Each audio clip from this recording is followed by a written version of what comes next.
Hello everyone, my name is Vania Hutagalung, and today I'll be presenting about forensic stylistics analysis on photograph by Ed Sheeran and Amazing by Cardle.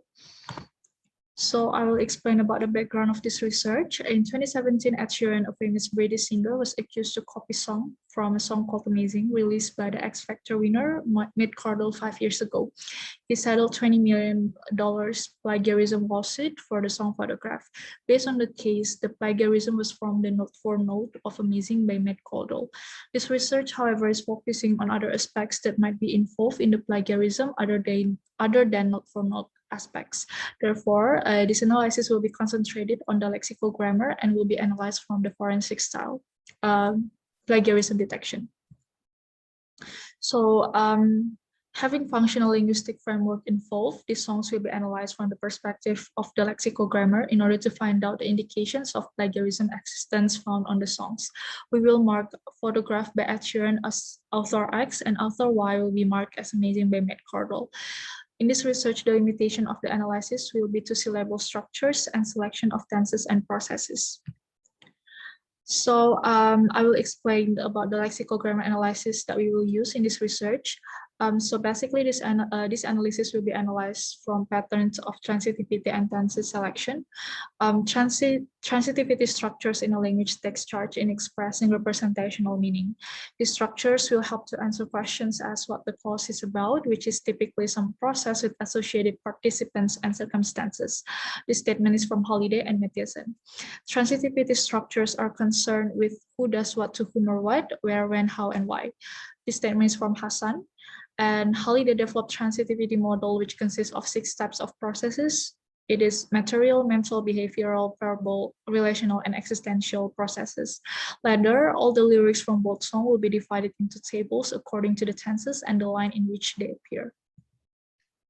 So this is the analysis. So like what I've said before, sample X is from Ed Sheeran, Photograph, and Y is sample from Cardle. The song is Amazing.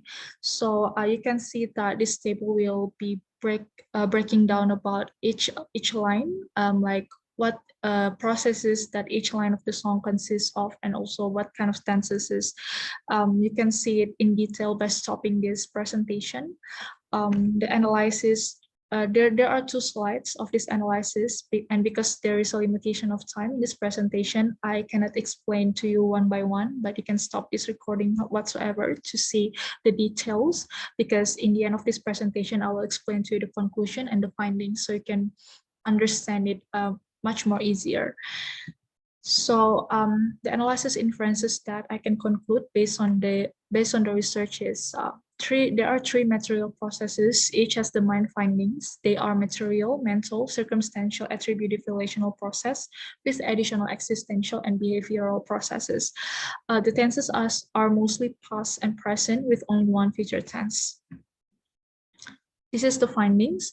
The lexical grammar analysis using selection of tenses and processes shows that X and Y has no similarities in choice of wordings whatsoever. Comparing per lines, X and Y have different lengths, while Y has the longest sentences compared to X. X consists of 5 to 11 words per line, while the Y consists of 4 to 12 words per line. The result of the analysis were X and Y have 10 to 11 phrases each, and all of them are different in terms of patterns and of tenses and processes. So this is the final conclusion. So based on the data analysis, the researcher finally draw conclusion as follows. The purpose of this research is to implement forensic stylistic analysis in order to detect whether it is true or not there is other aspect of plagiarism other than note for note that used in Photograph Ed Sheeran and Amazing by Cardle, which there is a rumor based on the Richard Bush accusation. There was a similarities about 70% includes words used. Then the purpose of this paper is to analyze respectively on that area through lexical grammar, which is a study about choice of wordings. Based on the analysis, there is no significant similarities between those songs, whether in terms of the rhyme, patterns, structures, or even syllable structure. Using selection of tenses and transitivity processes, the researcher tries to further resection of the similarities yet find none of significant similarities. While X mostly focus on the future and present events, Y focus more on the past events. Y focus more on material process, which indicates activities or events and emphasize more on the process of doing. That means by holiday.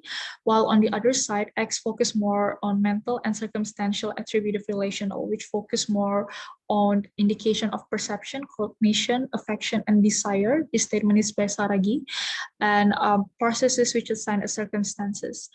Even though from words of length it looks quite similar, but still it is different. X consists of 5 to 11 words per line, and Y consists of 4 to 12 words per line. But this cannot be proven to play a role in showing the similarities. With this being said, X and Y has no similarities in the semantics or wordings perspective in here. So that's all for my presentation. I hope you have a good day.